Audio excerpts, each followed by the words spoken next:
ಅನೇಕ ಬಗೆಯ ವೈರುಧ್ಯಗಳಿಗೆ ಸಿಲುಕಿರುವ ಆಧುನಿಕ ಬದುಕು ಕ್ಷೋಭೆಗೊಂಡಿದೆ. ನಿತ್ಯ ಬೇಸಿಗೆಯಂತೆ ತಾಪಗೊಳ್ಳುತ್ತಿರುವ ಇಂದಿನ ಮನಸ್ಸು ಕೇವಲ ಅನಿಶ್ಚಿತತೆಗಳ ಆಗರವಾಗಿದೆ. ಈ ಬಗೆಯ ಜಂಜಡಗಳಿಂದ ಪಾರಾಗುವುದಕ್ಕೆ ನಮ್ಮ ಗ್ರಾಮೀಣ ಜನಸಮುದಾಯ ಅನುಸರಿಸಿದ್ದು ಆಧ್ಯಾತ್ಮದ ಹಾದಿ. ಅನುಭವದ ಅನುಸಂಧಾನ ನಮ್ಮ ಎಲ್ಲಾ ಬಗೆಯ ಲೌಕಿಕ ಭಾವನೆಗಳನ್ನು ದೂರವಾಗಿಸಿ ಹೃದಯವನ್ನು ನಿರ್ಮಲ ಸಲಿಲದಂತೆ ತಿಳಿಗೊಳಿಸಬಲ್ಲುದು. ಇಂದಿಗೂ ಭಜನೆ, ಕೀರ್ತನೆ, ಸುಪ್ರಭಾತಗಳು ದೇವಭಾವದ ಮನೋಭೂಮಿಕೆಗೆ ನೆಲೆಯೊದಗಿಸಿವೆ. ಈ ಹಿನ್ನೆಲೆಯಲ್ಲಿ ಮೂಡಿ ಬಂದಿರುವುದು ನೀವೀಗ ಕೇಳುತ್ತಿರುವ ಸುಕ್ಷೇತ್ರ ಬೀಳಿಗೆಯ ಶ್ರೀ ಸಿದ್ದೇಶ್ವರ ಸುಪ್ರಭಾತ. ಬೀಳಗಿ ಬಾಗಲಕೋಟೆ ಜಿಲ್ಲೆಯ ತಾಲೂಕು ಸ್ಥಳ. ಅನೇಕ ಬಗೆಯ ಐತಿಹ್ಯ, ಚಾರಿತ್ರಿಕ ಅಂಶಗಳಿಂದ ಕೂಡಿರುವ ಬೀಳಿಗೆಯ ಬಹುದೊಡ್ಡ ಸಾಧನೆ ಎಂದರೆ ಭಾವೈಕ್ಯತೆ. ಕೂಡಿ ಉಣ್ಣುವ, ಕೂಡಿ ಬಾಳುವ ಸೌಹಾರ್ದತೆಯನ್ನು ತನ್ನ ಸುದೀರ್ಘ ಇತಿಹಾಸದುದ್ದಕ್ಕೂ ಬೆಳೆಸಿಕೊಂಡು ಬಂದಿರುವುದು ಬೀಳಿಗೆಯ ಹೆಮ್ಮೆ.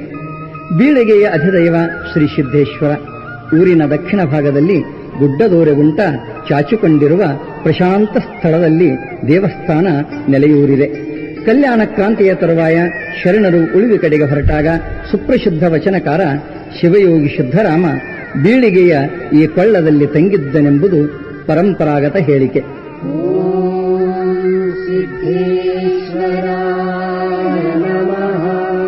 ಸಿದ್ದರಾಮನು ನೆಲೆ ನಿಂತ ಈ ಕ್ಷೇತ್ರವೇ ಕಾಲಕ್ರಮೇಣ ಸುಕ್ಷೇತ್ರವಾಗಿ ಬೆಳೆದು ಸುತ್ತಲಿನ ಈ ಭಾಗದ ಸಾವಿರಾರು ಭಕ್ತರಿಗೆ ಭಕ್ತಿಯ ತವನಿಧಿ ಎನಿಸಿತು. ವಿಶೇಷವಾಗಿ ಶ್ರಾವಣ ಮಾಸದಲ್ಲಂತೂ ಈ ಭಕ್ತಿ ಕೃಷ್ಣೆಯ ಮಹಾಪೂರವಾಗುತ್ತದೆ. ಭಕ್ತರ ಈ ಭಕ್ತಿ ಸಂಚಯಕ್ಕೆ ಸಂಕೇತವಾಗಿ ಶ್ರೀ ಸಿದ್ದೇಶ್ವರ ಸುಪ್ರಭಾತ ಮೂಡಿಬಂದಿದೆ. ಸುಪ್ರಸಿದ್ಧ ನಾಟಕಕಾರರಾದ ಕಂಠಿ ಹನುಮಂತರಾಯರು ಈ ಸುಪ್ರಭಾತದ ಸಾಹಿತ್ಯ ಸೃಷ್ಟಿಸಿದ್ದಾರೆ. ನಮ್ಮ ನಾಡಿಗೊದಗಿದ ಅಪರೂಪದ ಪ್ರತಿಭೆ ಬೈಲೂರಿನ ಬಸವಲಿಂಗಯ್ಯ ಹಿರೇಮಠ್ ಇಲ್ಲಿಯ ಹಾಡುಗಳಿಗೆ ಸಂಗೀತ ಸಂಯೋಜನೆ ಮಾಡಿದ್ದಾರೆ.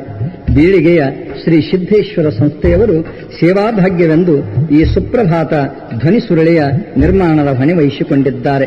ಬನ್ನಿ ಈಗ ಶ್ರೀ ಸಿದ್ದೇಶ್ವರ ಸುಪ್ರಭಾತ ಕೇಳೋಣ.